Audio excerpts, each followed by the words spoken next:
6 मई की आधी रात भारत के फाइटर प्लेन तैयार थे, जैसे दुश्मनों की सांसें गिन रहे हों। स्कैल्प क्रूज मिसाइल्स, हैमर बम और हमारे कामिकाज़े ड्रोन भी तैयार थे। पिछले 12 दिनों से एक सीक्रेट कंट्रोल रूम में NSA अजित डोभाल की निगरानी में देश के सबसे घातक दिमाग मिशन बना रहे थे, एकदम चुपचाप मगर जानलेवा। टारगेट थे POK और पाकिस्तान के आतंकी अड्डे। एक एक इंच की खबर सटीक तरीके से रखी गई थी। 2 हफ्ते पहले उन हरामी आतंकवादियों ने कहा था, तो जाके मोदी को बता। लेकिन अब प्रधानमंत्री का जवाब साफ था, देश की बेटियों के संदूर की कीमत तुम्हें चुकानी होगी पाकिस्तान। एक मिशन उन भारतीय महिलाओं के बदले और न्याय के लिए, जिनके पहलगाम आतंकवादी हमले में सुहाग उजड़ गए। ऑपरेशन सिंदूर, वायुसेना, नौसेना और थल सेना का ऐसा जोड़ जो दुश्मन को उसके सपने में भी दिखे और उसकी नींद उड़ा दे। मई रात 1 बजे से 1:30 बजे के बीच हमारे लड़ाकू विमान और ड्रोन ने 24 हमले किए और आतंकवादी संगठनों LET, जैश और हिजबुल मुजाहिदीन के 9 ठिकानों को तबाह कर डाला। 4 पाकिस्तान में और 5 POK में। 70 ढेर, 60 घायल, धुआं कर दिए सारे ख्वाब इनके। इनमें सबसे बड़ा हमला था बहावलपुर में मरकज सुभान अल्लाह कैंप, जो जैश ए मोहम्मद का मुख्यालय भी था। वही संगठन जिसने 2019 पुलवामा हमले को अंजाम दिया था। इसके साथ ही अब्दुल रऊफ अजहर, मसूद अजहर का भाई, जिसने IC 814 हाईजैकिंग प्लान किया था, भारत के मोस्ट वांटेड आतंकवादियों में से एक, वो भी इसमें जहन्नुम चला गया। साथ ही मसूद अजहर के घर में उसके परिवार के 10 सदस्य और 4 करीबी सहयोगी भी ऊपर निकल लिए। फिर LET मुख्यालय मुरीद के, जहां 26/11 मुंबई हमले के दोषी अजमल कसाब और डेविड हेडली की ट्रेनिंग हुई थी, वो भी नस्तनाबूद कर दिए गए। मुजफ्फराबाद POK में शवाई नल्ला कैंप, एक LET ट्रेनिंग सेंटर, जिनका पहलगाम हमले और 2024 में पहले के सोनमर्ग और गुलमर्ग हमलों में हाथ था, तबाह कर दिए गए। इसके साथ ही साथ ध्वस्त हो गया मरकज अब्बास, जो कि LOC से 13 किलोमीटर दूर था। इस LET कैंप में फिदाइन सुसाइड बॉम्बर्स को ट्रेनिंग दी जाती थी। अगली सुबह 7 मई 10 बजे ऑपरेशन सिंदूर नाम को आगे बढ़ाते हुए 2 महिला अधिकारियों, IAF wing commander Vyomika Singh और सेना के कर्नल सोफिया कुरैशी ने मीडिया को जानकारी दी, हिंदू मुस्लिम एकता की मिसाल देते हुए। हमारी कर्नल सोफिया अकेली शेरनी थी, जिन्होंने फोर्स 18 में भारत की कमांड संभाल रखी थी, जहां बाकी देशों की फौज मर्द चला रहे थे। वही नवंबर 2020 में विंग कमांडर व्योमिका सिंह ने अरुणाचल में एक जानलेवा रेस्क्यू मिशन को लीड किया, जहां मौसम बेरहम था और ऊंचाइयों से भरा था। फिर भी सब झेलते हुए उन्होंने वहां काम किया। दोस्तों, आपको बता दें, उरी के बाद 12 दिन में स्ट्राइक हुई थी। पुलवामा के बाद भी 12 दिन में बालाकोट को उड़ाया गया था और अब पहलगाम के 14 दिन बाद आया ऑपरेशन सिंदूर, अब तक की सबसे बड़ी और घातक स्ट्राइक। दोस्तों, पाकिस्तान बौखला गया है। उसके इंटरनेट के जोकरों ने अफवाह उड़ाई है, राफेल गिरा दिया, इंडियन आर्मी बेस तबाह हो गया। पर दोस्तों, PIB ने 2-2 कह दिया है, सब फर्जी है, झूठ का पुलिंदा है। और अटैक के सिर्फ 1 घंटे बाद ही पाक आर्मी ने LOC पार से कायराना बमबारी शुरू कर दी, जिसमें उनकी बौखलाहट नजर आ गई। दुर्भाग्य से बॉर्डर के गांव में 15 मासूम भारतीय मारे गए, जिनमें 4 छोटे छोटे बच्चे भी थे और एक जवान भी शहीद हुआ। तो कहीं ना कहीं ऑपरेशन की कीमत दोस्तों हमें भी चुकानी पड़ी।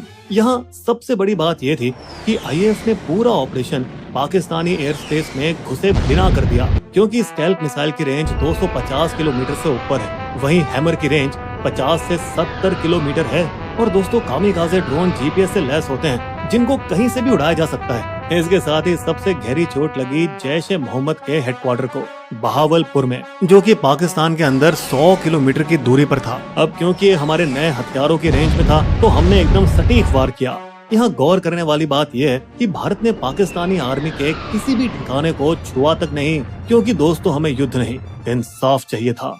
लेकिन 7 से 8 मई की रात को पाकिस्तान ने फिर हरकत की। उसके ड्रोन और मिसाइलें 15 भारतीय शहरों की तरफ बढ़ी, पर हमारे सुदर्शन चक्र ने यानी S-400 सिस्टम ने खुद को बिजली जैसे एक्टिवेट किया और सारे पाकिस्तानी हथियारों को हवा में ही फोड़ दिया। ये तो कुछ भी नहीं, फिर हमारे हार्पी ड्रोन निकाले गए और पाकिस्तान के HQ-9 मिसाइल लॉन्चर और एयर डिफेंस को लाहौर में ही ठिकाने लगा दिया। दोस्तों, बता दें कि 8 मई की रात को भी पाकिस्तान ने सस्ते हमास स्टाइल रॉकेट हमले करने की कोशिश की थी जम्मू, पंजाब, राजस्थान के भारतीय आर्मी ठिकानों पर, मगर फिर से इंडिया ने उनका गेम ओवर करके दिखा दिया। तो दोस्तों, पिछले 2 हफ्तों में भारत ने पाकिस्तान पर लगातार दबाव कैसे बनाए रखा, आतंकवादियों की फुल प्लानिंग बेनकाब कैसे की और ऐसा क्या हुआ जिससे हमारी सुरक्षा में सेंध लग पाई, भारत ने आखिर ऐसे क्या ठोस कदम उठाए और कैसे पहलगाम दोषियों को उनके छिपे हुए बिलों से निकाल निकाल कर भगाया गया। दोस्तों, हमारा पहलगाम पार्ट 2 इन्हीं सवालों का जवाब देगा। तो पहलगाम हमले के कुछ घंटे बाद ही मामला बिगड़ने लगा और आईएएफ ने राफेल जेट के साथ आक्रमण की तैयारियां शुरू कर दी। वहीं नौसेना के आईएनएस सूरत ने एक सफल सरफेस टू एयर मिसाइल का टेस्ट किया। इस सब की वजह से बॉर्डर के उस पार पाकिस्तान के पसीने छूटने लगे थे और उन्होंने पूरी फौज को अलर्ट कर अरेबियन सी में अपने मिसाइल टेस्ट किए और भारतीय विमानों को ट्रैक करना शुरू किया। दोस्तों, पाकिस्तान का एलओसी के पार बेवजह अटैक करना और उस पर हमारी फौज का धुआंधार जवाब हमले के दिन से ही जारी है। लेकिन यहाँ सबसे बड़ा ब्रह्मास्त्र तो भारत ने निकाला इंडस वाटर ट्रीटी का पानी बंद करके, जिसकी वजह से लगभग 80% पाकिस्तान सूखा पड़ सकता है, खासकर पंजाब और सिंध जैसे इलाकों में जहाँ खेती इसी पानी पर टिकी है। और ये कोई छोटी बात नहीं है दोस्तों, क्योंकि 1960 की इंडस वाटर ट्रीटी आज तक कभी नहीं तोड़ी गई, न ही युद्ध के समय और न ही आतंकी हमलों के बाद। मिट्टी हटाने के बहाने भारत ने चिनाब नदी के बहाव को इस कदर रोक दिया कि पानी अब सिर्फ 1.5 फीट रह गया है, जिससे लोग अब पैदल नदी पार करने लगे हैं। इस मास्टर स्ट्रोक के चलते भारत ने झेलम और चिनाब नदियों पर 5 नए पावर प्रोजेक्ट्स को फास्ट ट्रैक पर डाल दिया है, जिन्हें पूरा होने में 3 से 5 साल लग सकते हैं। दोस्तों, आपको बता दें कि अब तक ये सब करने के लिए ट्रीटी के तहत पाकिस्तान की मंजूरी लेनी पड़ती थी, लेकिन इस बार कतई नहीं। इंडिया फिर से झेलम नदी पर बांध शुरू करना चाहता है ताकि पानी के फ्लो को कंट्रोल किया जा सके और वो पीओके या पाकिस्तान में अपनी मर्जी से बाढ़ या सूखा ला सके। बता दें कि भारत में रह रहे पाकिस्तानियों को वापस घर भेज दिया गया है और बाघा अटारी बॉर्डर भी सील कर दिया गया है। इतना सख्त रवैया अपनाया गया है कि एक सीआरपीएफ जवान को बर्खास्त तक कर दिया गया जब उसने एक पाकिस्तानी महिला से शादी की बात को छुपाया था। दिल्ली में पाकिस्तानी एम्बेसी में जो भी फौजी अफसर थे, सबको वापस भेज दिया गया और भारत ने अपने 25 अफसर भी इस्लामाबाद वाली एम्बेसी से वापस बुला लिए। इस पर पाकिस्तान ने अपना एयर स्पेस बंद कर दिया और भारत ने भी यही कदम उठाया, मगर इससे भारतीय एयरलाइनों को हर महीने 300 करोड़ का एक्स्ट्रा खर्च आएगा, क्योंकि अब उसे पाकिस्तान के आसपास से अपनी उड़ानों को मोड़ना पड़ेगा। लेकिन 2019 में पुलवामा के बाद भी उन्होंने 700 करोड़ रुपए का नुकसान उठाया था, फिर भी उन्होंने राष्ट्रीय हित में ये नुकसान हंसकर झेला था। व्यापार को बंद करने के साथ ही भारत ने पाकिस्तान के साथ सभी इंपोर्ट और एक्सपोर्ट पर रोक लगा दी है। और अब क्योंकि भारत पाकिस्तान को दवाइयां बनाने का 60% कच्चा माल और जरूरी केमिकल सप्लाई करता था, इसीलिए अब पाकिस्तानियों की वाट लगने वाली है, क्योंकि अब वहाँ दवाइयों की कीमत 10 गुना तक बढ़ जाएगी। इसके बदले में पाकिस्तान ने 1972 का शिमला समझौता होल्ड पर रख दिया है। वो समझौता ही इतना मजाकिया है, जैसे पाकिस्तान का दावा है कि वो आतंकवाद को सपोर्ट नहीं करता। इस तरफ भारत लगातार अमेरिका, चीन, रूस, यहाँ तक कि सऊदी अरब और यूएई पर दबाव डालने की कोशिश कर रहा है ताकि वे पाकिस्तान को हथियार और पैसे देना बंद करें और उसे दुनिया के सामने एकदम अलग थलग कर दें। इन सब चीजों ने पाकिस्तान में इतनी खलबली मचा दी है कि हाफिज सईद के घर के बाहर सुरक्षा बढ़ा दी गई है और स्पेशल सर्विस ग्रुप के कमांडो को तैनात कर दिया गया है। दोस्तों, बता दें कि पीओके पहले ही कई दिनों से इमरजेंसी में था, जहां 1000 से ज्यादा मदरसे सावधानी के तौर पर बंद कर दिए गए थे। वहीं चकोटी जैसे गांव में, जो सीमा से सिर्फ 3 किलोमीटर दूर है, वहां माता पिता बच्चों को अंदर बंकरों में डालकर उन्हें मजबूत किया जा रहा था। और इन सब के बीच हमारी एनआईए ने पूरा जोर लगा रखा है अपनी डिजिटल जासूसी से आतंकियों के मुजफ्फराबाद और कराची के खुफिया अड्डे ट्रैक किए हैं और खुलासा किया है कि कैसे टीआरएफ के मास्टरमाइंड कसूरी ने 2 लोकल कश्मीरी अनंतनाग से आदिल ठोकर जिन्हें लीडर बनाया और सोपोर के आसिफ शेख को उसका साथी। दोस्तों, इनकी कहानी कुछ इस तरह है कि 10 साल पहले ठोकर बस एक पार्ट टाइम स्कूल टीचर था, लेकिन जब उसने मारे गए आतंकियों के जनाजे में जाना शुरू किया, वहीं से उसकी आंखों में जन्नत का सपना आने लगा। जिहाद में जुड़ जाओ। और बिना किसी को बताए ठोकर लीगल वीजा पे अटारी बॉर्डर क्रॉस करके पाकिस्तान चला गया और वहाँ जिहाद और हथियारों की ट्रेनिंग ली। आतंकी प्लानिंग की शुरुआत हुई थी एलईटी कमांडर फारूक अहमद और हाशिम मूसा के साथ, जो पाकिस्तान सेना के पूर्व कमांडो और हमले में भी शामिल थे। पहलगाम हमले के 8 महीने पहले अक्टूबर 2024 में ठोकर ने ही पाकिस्तानी आतंकी हाशिम मूसा और तलहा को लेटेस्ट हाईटेक हथियार के साथ एलओसी पार कराई गई। फिर उनको जम्मू के पूंछ रजौड़ी सेक्टर के मुश्किल रास्तों से कश्मीर में घुसाने में मदद कराई गई। मुगल रोड के घने जंगलों से वे जंगल के बहुत अंदर जाकर छिप गए। अपने झूठे नाम मूसा और यूनुस के जरिए वे चाइनीज ऐप पे बात करने लगे, ठीक वैसे ही जैसे पुलवामा हमले के दौरान किया गया था। दोस्तों, बता दे, पुराने एंटीना वाले मोटे फोन नहीं थे, बल्कि थे लेटेस्ट चाइनीज सैटेलाइट स्मार्टफोन, और इनमें satellite texting, GPS calling, internet जैसे सारे फीचर्स थे जिन्हें ट्रैक करना बेहद ही मुश्किल था, जिनका इस्तेमाल किया गया हमले के दौरान अपने पाकिस्तान में बैठे कायर आकाओं के साथ जुड़े रहने के लिए, जैसे कि कोई कंट्रोल रूम ऑपरेशन चल रहा हो। ये कुछ वैसा ही था जैसे 26/11 मुंबई हमलों में हुआ था।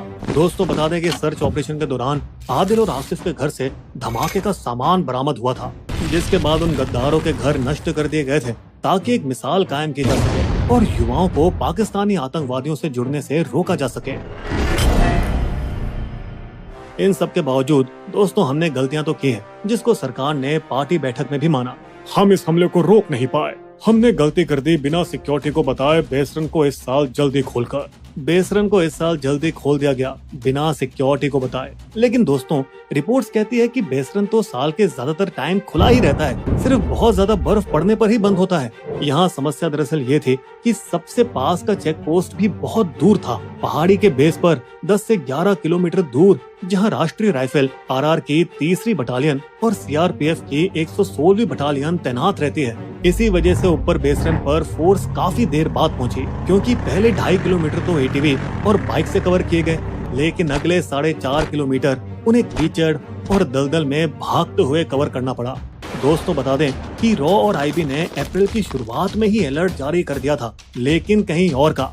श्रीनगर और पहाड़ियों के पास संदिग्ध लोग देखे गए हैं, टूरिस्टों पर हमला हो सकता है।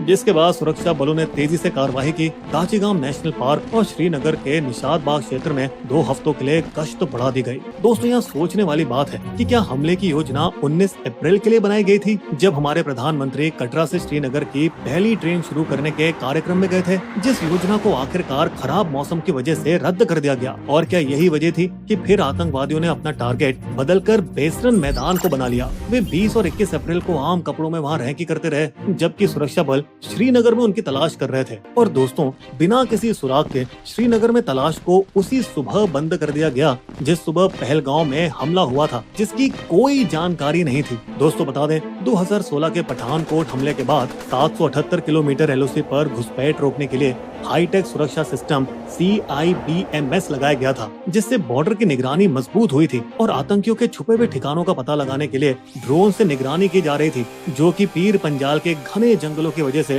पूरी तरह से नाकाम हो गई। वहीं बेसरन जैसे हाई रिस्क जोन में ना तो कोई कैमरा था, ना ही कोई ड्रोन, और तो और 2020 में चीन के साथ झड़पों के चलते 3री राष्ट्रीय राइफल आरआर को पूर्वी लद्दाख में भेजना पड़ गया था, और उसी दौरान उसका कुछ हिस्सा दोबारा बेसरन के पास मुगल रोड के इलाके में तैनात किया जा रहा था जब ये घटना हुई थी। और इसी वजह से पिछले 5 सालों से बेसरन घाटी के आसपास मुगल रोड के 10 किलोमीटर के बफर जोन की सुरक्षा सिर्फ 116वीं सीआरपीएफ बटालियन ही संभाल रही है। और इसी सिक्योरिटी गैप का फायदा उठाकर आतंकियों ने पीर पंजाल के जंगल और गुफाओं में अपने अड्डे बना लिए थे, जिसके बाद ये साफ नजर आ रहा था कि कैसे दोनों चीन और पाकिस्तान से लड़ने की वजह से हमारे सुरक्षा बलों को विभाजित और खींच दिया गया था। और ऊपर से सरकार ने जब कोरोना के दौरान फौज की भर्ती बंद की तो सेना में 1.2 लाख जवानों की कमी भी हो गई थी। लेकिन दोस्तों सुधार के कदम शुरू हो चुके हैं। पहलगाम के 17-18 सबसे खतरे वाले पॉइंट्स पर सीआरपीएफ के चेक पोस्ट और ड्रोन सर्वेलेंस लगाए जा रहे हैं, और 72वीं इन्फेंट्री डिवीजन ने लद्दाख में राष्ट्रीय राइफल्स की जगह ले ली है, ताकि इसे पूरी तरह से जम्मू में फिर से तैनात किया जा सके, जो कि बढ़िया है, लेकिन थोड़ा लेट है। फिर भी पुराने जमाने की तरह जंगलों में लगातार गश्त और स्थानीय मुखबिरों का होना ही इसका समाधान है, क्योंकि सब कुछ शुरू हुआ एक छोटी सी चोरी से, जब पाकिस्तानी आतंकवादियों ने कुछ टूरिस्ट की लाशों से 2 मोबाइल चुरा लिए थे। हाँ, वही मोबाइल जो बने भारत की सुरक्षा एजेंसियों के सबसे बड़े सुराग, जिसकी मदद से उन्होंने आतंकियों को ढूंढ निकाला अनंतनाग के हपटनार गांव के पास के घने जंगलों में। लेकिन दोस्तों वो जंगल का रास्ता खतरनाक था और हमारी सेना के पहुंचने से पहले ही आतंकी एक बार फिर गायब हो गए।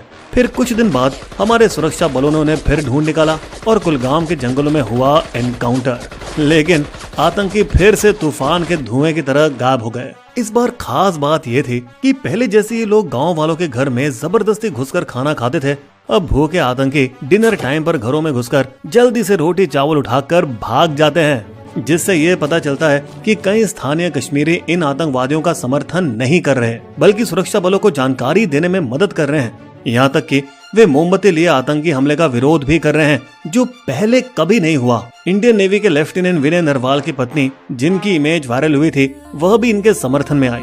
मुझे बस शांति चाहिए, मुस्लिमों और कश्मीरियों के प्रति कोई नफरत नहीं फैलनी चाहिए। जिस वजह से उन्हें टारगेट बना दिया गया, उन्हें ट्रोल्स द्वारा गाली दी जा रही है। लेकिन फिर यहाँ हमारी सरकार ने हिंदू मुस्लिम एकता का नेक संदेश दिया। एक हिंदू और एक मुस्लिम महिला अफसर को ऑपरेशन सिंदूर का चेहरा बना दिया, जो कि एक बहुत ही घातक और तगड़ा हमला था, जो अब पाकिस्तान को अगला आतंकवादी हमला करने से पहले 2 बार सोचने पर मजबूर करेगा। दोस्तों, हमें उम्मीद है कि हमले के सीधे जिम्मेदार आतंकवादियों को भी जल्द ही पकड़ लिया जाएगा। इस भारी तनाव की घड़ी में हम ये आशा करते हैं कि दोनों न्यूक्लियर देशों के बीच जंग नहीं, अमन हो।